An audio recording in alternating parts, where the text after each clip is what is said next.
Okay, welcome back to B110 Continuum Mechanics.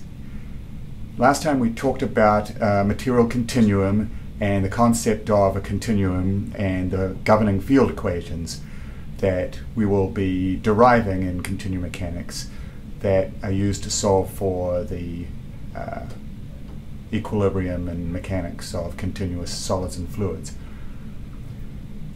The underlying foundations to these continuum laws are Newton's laws of mechanics, and we know that Newton's laws are not universal, but they certainly apply precisely and exactly under all the engineering and bioengineering conditions that we will be interested in. So today what we'll do is we'll do a bit of a review of Newton's laws. We'll do it fairly quickly, and then that'll give us some chance to do some problems afterwards. So let's start by considering a material particle,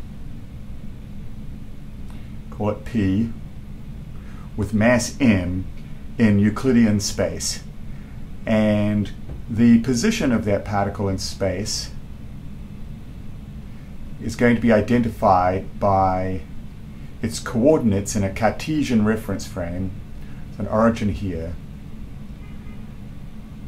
And the vector x is the position vector of P. So its coordinates represent the position in this Cartesian frame of reference of our material particle P. We'll assume for now that the mass of the particle is constant, and we refer to this as an inertial reference frame. And so in this inertial reference frame we can define other properties and vectors. So v, the velocity vector, will of course be equal to the derivative with respect to time of x. Then the derivative with respect to time of v will be the acceleration vector.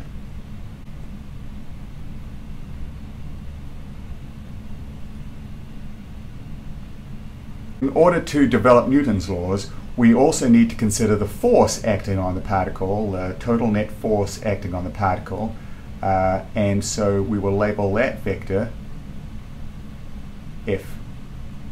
So particle mass m, position vector x in an inertial reference frame, has external force F acting on it. Given this, we're in a position to write Newton's laws. So let's start with Newton's first law. Remember, this is the one that says that a body in motion remains in motion. So that translates in our notation to if F is equal to 0, so there's no external forces acting on P, then V is equal to a constant. Newton's second law, this is the famous F equals ma, is the case when F is not equal to 0.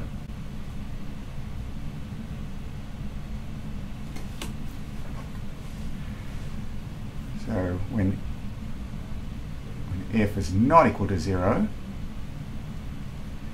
then the rate of change of linear momentum of the particle, so ddt of linear momentum, which would be mass times velocity,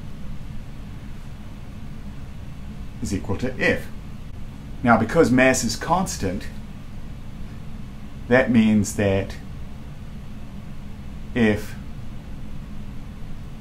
is equal to m dv dt, which of course is ma. And so this is the famous F equals ma, or I like to write it as the force balance, F minus ma equals 0. The external forces and the inertial forces balance. So ma is called the inertial force. That brings us to Newton's third law. For this we need to consider, instead of one particle, a system of particles. So let's consider a system of k particles that we'll label with the index I. 1, 2, up to k. And now we'll let Fij be the force of interaction exerted by particle j on particle I.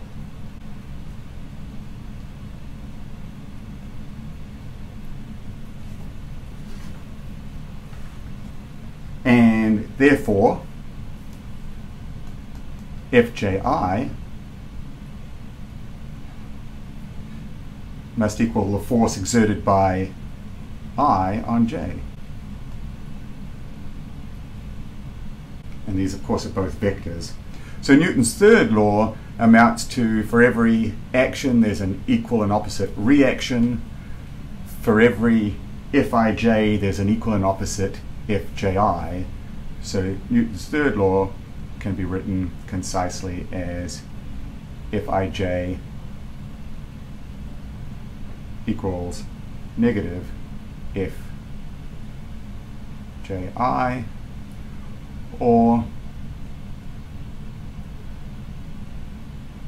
Fij plus Fji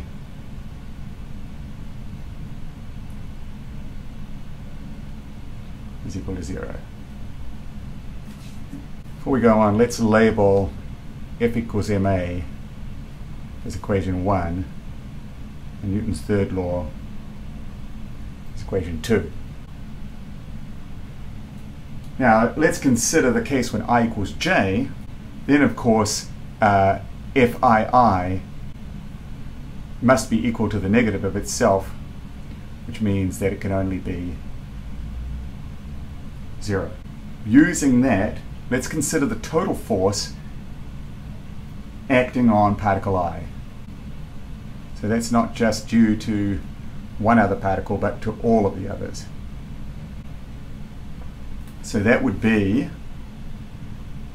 F sub I would be equal to an external force, for example gravity,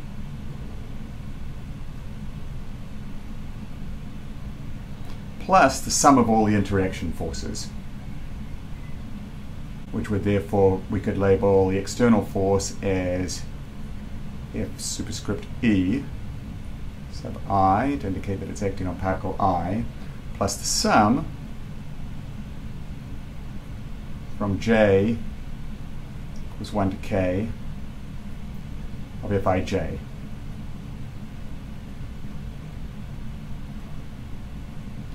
Where when j equals I, the contribution of Fii will be 0. But now, let's use Newton's second law to equate Fi to the rate of change of linear momentum of particle I. In other words, we now have d dt of mi times vi equals Fe sub I plus the sum over all the interaction forces from the particles j equals 1 through k, and this holds for all particles I equals 1 through k, and we'll call this equation 3.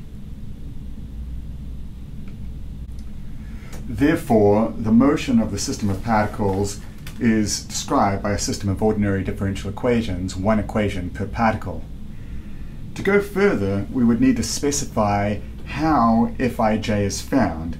In other words, we would need some sort of constitutive law specific to the system that represented the forces of interactions between the particles. For example, if the particles were interconnected by springs, then the spring constant of each spring would allow us to determine what the force was as each particle moved. Or there might be another sort of field, like a magnetic field, that would determine the interaction forces. And so it is with continuum mechanics. When we generalize from a discrete system of particles to a continuum with an infinite number of particles, we'll obtain partial differential equations instead of ordinary differential equations, but we will also need constitutive laws to describe the material properties that represent the interactions between the particles within the material continuum. So we have the universal laws of mechanics, and then we have the constitutive laws that are specific to the particular material that we're analyzing. So a special case of motion is the case when there are no accelerations for any of the particles in the system, and such a body is said to be in static equilibrium. At equilibrium, with no accelerations, equation 3 is going to simplify.